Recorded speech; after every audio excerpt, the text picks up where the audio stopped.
Діти, то ще нам не всидіти. У цьому дому гостину ті розвода плядувати, їм звеселять, вас розважать, Христа славити.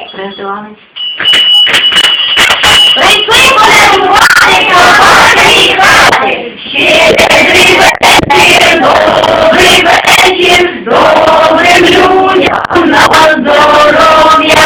Тут живе Господар, вас свобода. Щедрий вечір, добрий вечір, добрим людям на здоров'я. А його багатство золоті руки. Щедрий вечір, добрий вечір, добрим людям на здоров'я, а його утіха хороші діти. Щедрий вечір, добрий вечір, добрим людям на здоров'я. Господарям на воли, господиням на почки, хлопцям, дівчатам на гуляння, малим дітям на забавляння, Христу Богу прославляння. Хай в вашій хаті злагода панує, хай любов дитяти за вами мандрує. Зичу Господарю, щастя, врожаю, усім добрим людям здоров'я бажаю.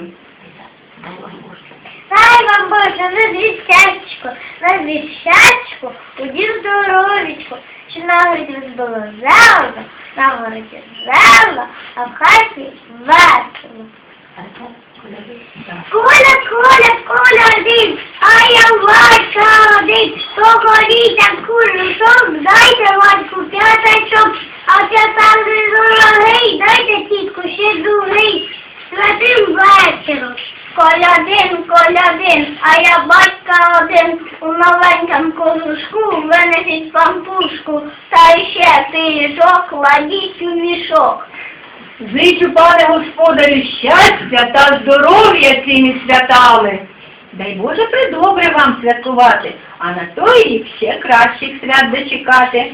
З великим вас святом Різдвом Христа, щастя, здоров'я на многі літа. Скільки б не співали, а кінчати час, наші побажання ви прийміть від нас. Співати нас буде гора, щоб ми і ми щасливі були. Різдвом Христовим, Новим роком! Спасибо. Я тобі казав, дзвони до Іванівни, хай пиріжки готові. А можна фото з вами на... Так, і нам надо. Вітя, спіриш нас?